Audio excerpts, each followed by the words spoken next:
M.M Out There again, and out here. Today we're going to look at another classic speech in the House of Assembly. This concerns a bill that was introduced by the Honorable R. Farley on Tuesday, 27th of February 2001, concerning competitive trade in the Caribbean. We feature Mr. Dennis Kellman. Though outgunned on this occasion 21-2, he gave a very fine representation of himself and of the Democratic Labour Party, because he had little or no help from David Thompson. And he fired salvo after salvo, and he totally decimated the B.L.P ranks and battered them to submission, and it was them who was on the run. All they could offer was 17 asides and 2 pathetic points of order, which clearly had the Speaker annoyed, the Deputy Speaker. This is part 1 of 2. Mr. Kellman. Mr. Deputy Speaker, it is always interesting in this House of Assembly to recognize that sometimes matters that can easily be dealt with in 15 minutes are drawn out for 1.5 hours to capture the imagination of the press for the 12:30 news. But I want to say, sir, that I will not delay this House, even though I was offered a better alternative. Aside number 1. Mr. Dennis Kellman. Mr. Deputy Speaker, one must recognize that we are in changing times. We must recognize that the world must now be seen as one market. And if we continue to believe that the CARICOM region is one market, and that we have a special pathway to that market, we are really going to be fooling ourselves. Any manufacturer in Barbados today must recognize that he or she cannot be just looking at the CARICOM region. Or any government which regards itself as a progressive government cannot only be looking at the CARICOM market. One must recognize that in order to be competitive within the world, one must be prepared to offer incentives to those manufacturers who produce special products. And you cannot believe that the same type of incentives that you are offering 5 or 10 years ago will continue to be important in this day and age. That is why sometimes, sir, I find it rather strange that we talk a lot about being a country that wants to be competitive and we lower our fuel costs, which sometimes can be of one of the major cost elements of a particular product, to continue to be dictated to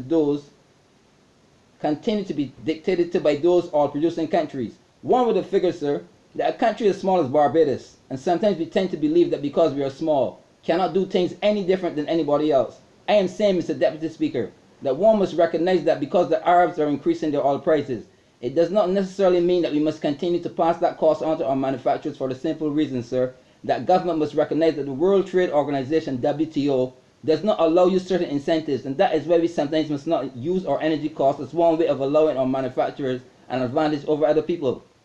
Let me explain that, sir. Sometime in October, I held a press conference downstairs when it was said that the oil prices in this country would have been increased. I warned the government of the day that it had to recognize that these are certain things which we cannot control, and that there are other things that cannot be controlled. I felt, and I will continue to make the point, that we do not necessarily have to increase costs to our manufacturers every time the Arabs or the Organization of Petroleum Exporting Countries, OPEC, increase their prices.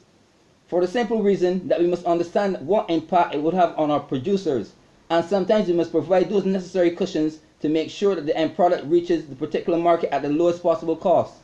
I will tell you why I strongly feel we could have done something on that particular issue. We have just entered a tax policy called the bond rates. And one of the most hurtful things in Barbados, I would have to say, is what has been done with the monies from the bond rates.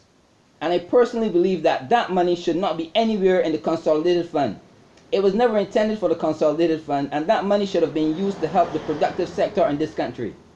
I said in October, and will continue to make the point, that any enlightened government should absorb the cost of the higher fuel price and should have used the additional revenues from the bond rates as a cushion. Aside number 2. Mr. Kellman. That is where we differ. Honorable R. Farley. On a point of order, Mr. Deputy Speaker, the honorable member is clearly attempting to mislead this chamber. It was in this very chamber that during the budgetary proposals of the Honorable Minister of Finance, where the increases in the cost of energy was offset by a reduction of the tax on energy.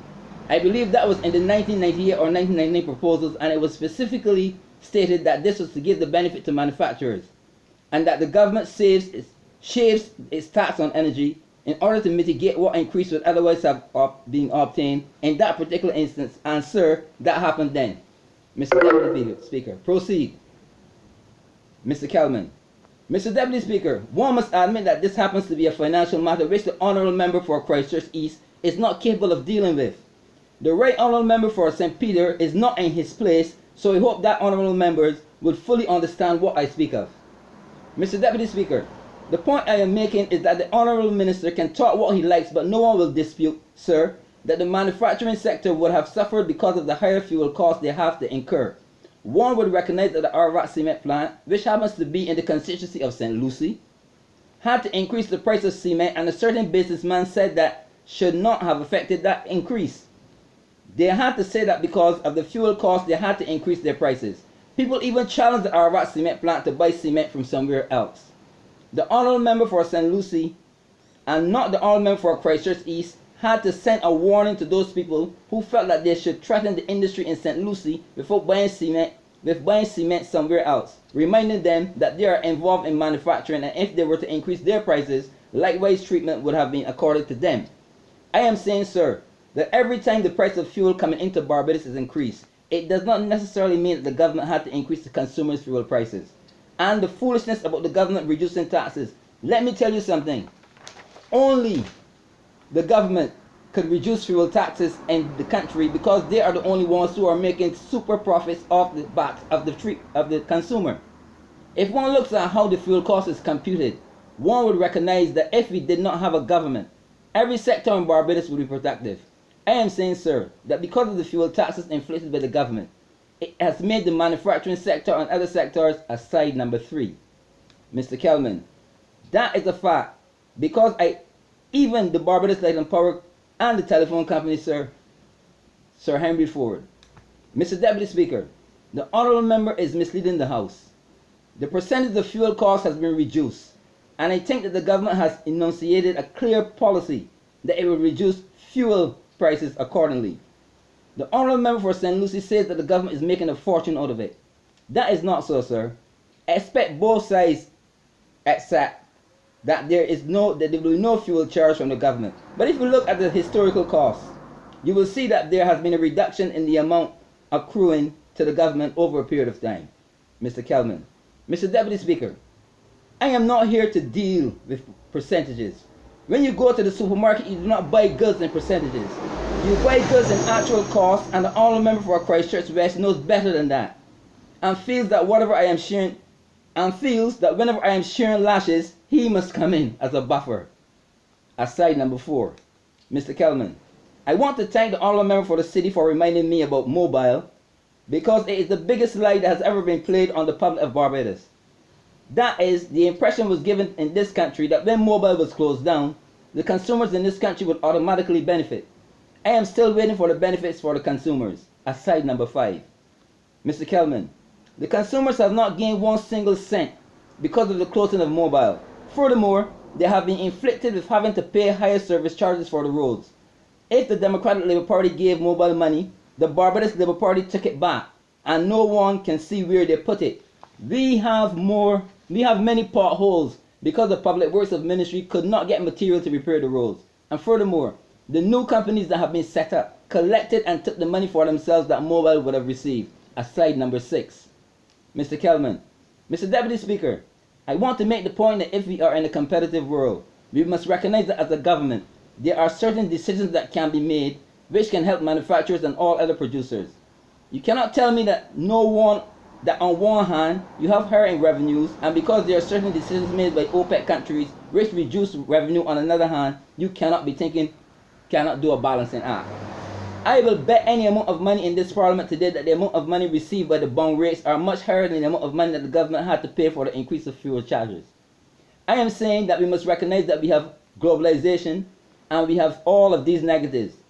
And we as a government must do things to make sure that the impact of the manufacturing sector that must produce the foreign exchange to keep this country running is that those impacts are cushioned. I have said in this parliament already that we seem to be a country where we are now seeing land, sir, as a productive product. Aside number 7. Mr. Kellman, no. We must make sure, sir, that our manufacturers are given the guidance which they require and the necessary fiscal incentives to put them on the cutting edge and the leading edge in this country and in the world. We must also recognize, sir, that we can no longer feel that by extending tax holidays we are doing something. We must do everything in our power to make sure that the cost is reduced, because it does not make sense to wait until the last minute to give an incentive. What they need are incentives up front. Aside number 8. Mr. Kellman, that is what is needed. You cannot continue to tell people that they must live in hope. Aside number 9. Mr. Kellman, sir, no company is sure whether or not they are going to make profits. The market forces dictate that. What I am saying is that we must also recognize that because of the World Trade Organization and globalization, we must be more dependent on our local manufacturing sector. Aside number 10. Mr. Kellman, we need now to look at home base and the incentives that we have been given to external companies. Because when you speak about loyalty, that is where it is important. But it seems to me that in this country, sir, we think anything that is foreign is good and anything local is bad.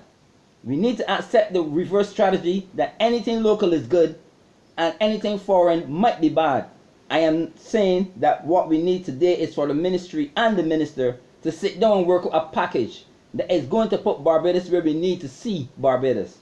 I will give an example. Do you know, sir, that as I speak, the Pineal Dairy has a market in North America, but they cannot produce enough products to ship to North America? I am saying that government as from today must recognize that it is not only the duty of the Pine Hill Dairy to make sure that they have enough products to be exported, but incentives must be given to companies like the Pine Hill Dairy and Rose and La Flamme Barbados Limited to make sure that they get the maximum return from these companies in terms of foreign exchange. Sir, there are certain companies the government of Barbados may need to buy into if it needs to influence companies to recognize that foreign exchange for this country is an important thing. It needs to make that bold decision, and it also needs to make sure that the necessary capital is placed so that companies can expand and that they can get their fair share of the world market. For example, take the pepper sauce industry. There is no doubt that there is a market for pepper sauce throughout the world, but strangely enough, we cannot get a company with a true financial base to really tap into the world market. I am saying, sir, that this is not a neglect of the manufacturer, but the government must have the foresight to recognize that pepper sauce is a product with good export potential, and it should do everything in its power to maximize foreign exchange from that particular product. Can you tell me why it is, sir, that the World Bank can recognize the importance of certain manufacturing companies if they belong to the G7 states, but if they belong to a G77 state, they do not recognize this importance?